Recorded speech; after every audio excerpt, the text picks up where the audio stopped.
How to market a cleaning business. Marketing for cleaners. Cleaning marketing plan strategies. This video is designed to help you better market your cleaning business.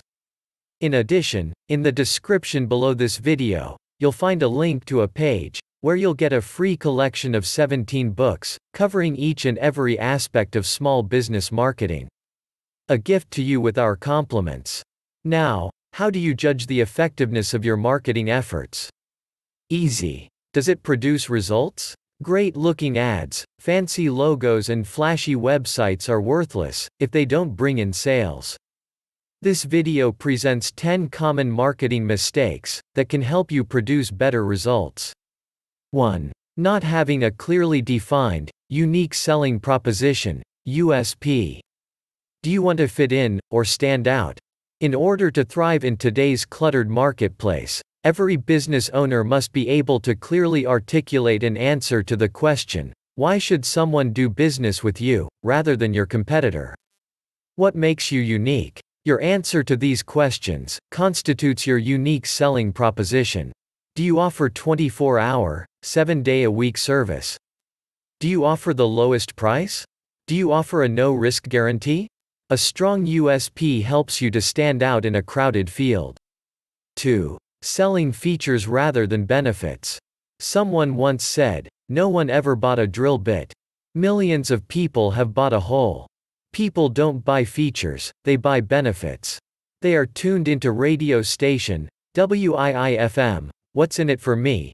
Tell them clearly how the features of your product or service will help them, make their life easier, etc. 3. Not using headlines in advertisements. You have at most a couple of seconds to grab someone's attention when they read a newspaper, Google ad, etc. Using an attention-grabbing headline ensures that the reader will continue to read the rest of the advertisement. The headline is an ad for the ad. Take a look at some newspaper ads. Which ones attract your attention? You will probably find they have utilized an effective headline. 4. Not testing headlines, price points, packages, pitches, everything. How do you know what ad, what price, what offer most appeals to customers? By putting them to a vote. Test everything. Rather than running one newspaper or online ad for 3 weeks, why not run 3 different ads for 3 weeks and measure which draws better? Rather than putting all your advertising into newspaper, why not split between newspaper and internet and measure the results? Why not price your products, services, at different points and see which sells more?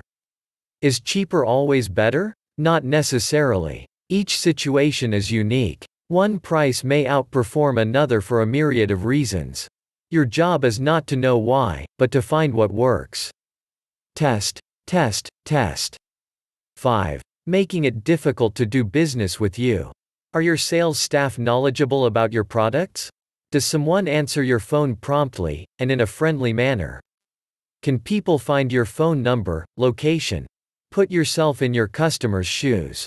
Don't make them work. They won't. I've seen a website that undoubtedly cost the company thousands of dollars, and nowhere could I find a phone number or email address. Your customer has better things to do than struggle to do business with you.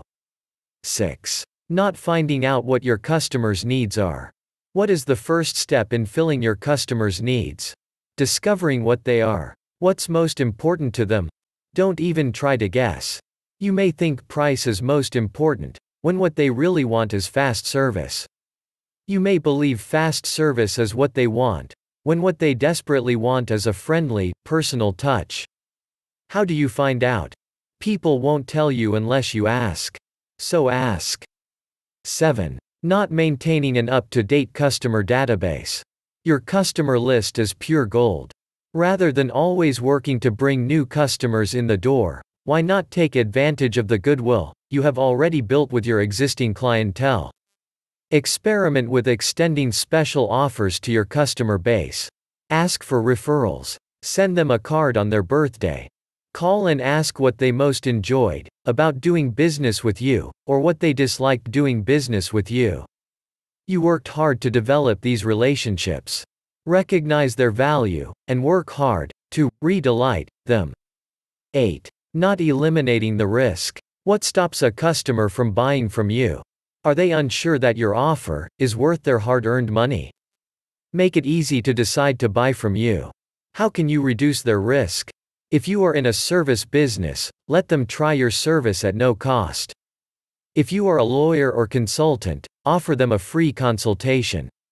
Offer them a money-back, no questions asked guarantee on any product they buy. Why not? Are you afraid people will take advantage of you? Give it a try for a month. You may be very pleasantly surprised. Not confident in your product or service? Then go to work on improving your service. 9. Not educating your customers. Don't just claim that your service is better. Explain why. Are your staff better trained? Do you utilize a technology that increases service turnaround or quality? Don't expect people to just take your word for things. Quality, service, and value mean nothing. Everyone claims to offer these. Make these claims real for the customer by offering credible explanations why they should do business with you. 10. Not knowing what works and sticking with it. Do you know which ads are effective? What media pulls best? What offer gets the best reaction? By testing, you will. When you find something that works, don't change it until you find something that works better.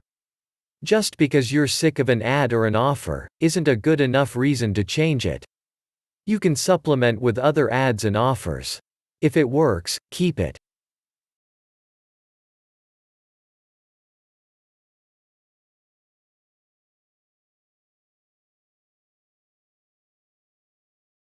Thank you for watching. Please like this video,